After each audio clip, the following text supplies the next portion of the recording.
is I own more Bitcoin today than I did before the drawdown. And we've got a public company, ProCap Financial, that they own more Bitcoin than we did before the drawdown. And I think that anyone who holds Bitcoin and doesn't think that it's going to hit a new all-time high at some point in the next, 2 or 3 years, then maybe they don't really understand what they own.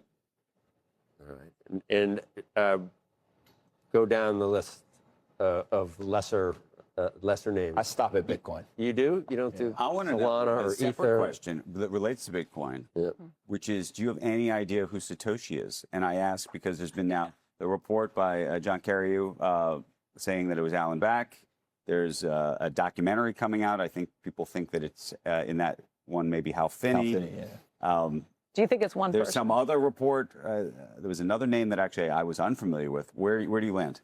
I actually think it's very important that we don't know who Satoshi is. I understand that people are very excited about trying to figure it out, but if you think about Bitcoin, a huge reason why it is valuable is because it's this neutral, non-sovereign, digital, decentralized asset. So you don't want to answer that? You don't even have a suspicion yourself? You don't care?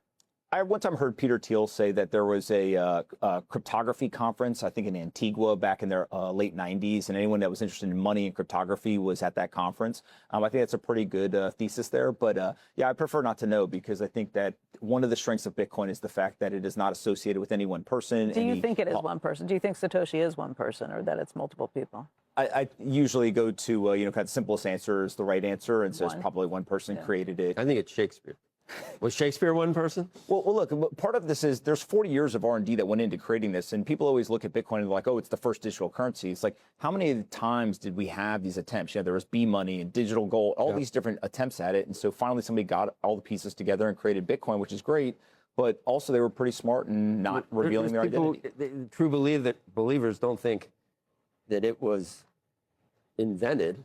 They think Bitcoin was discovered. It was always there. Well, the Bitcoin community would tell you we are all Satoshi. That's what I mean. Yeah, because the framework and the elegance of the software, or whatever you want to call it, it was always there. Someone just had to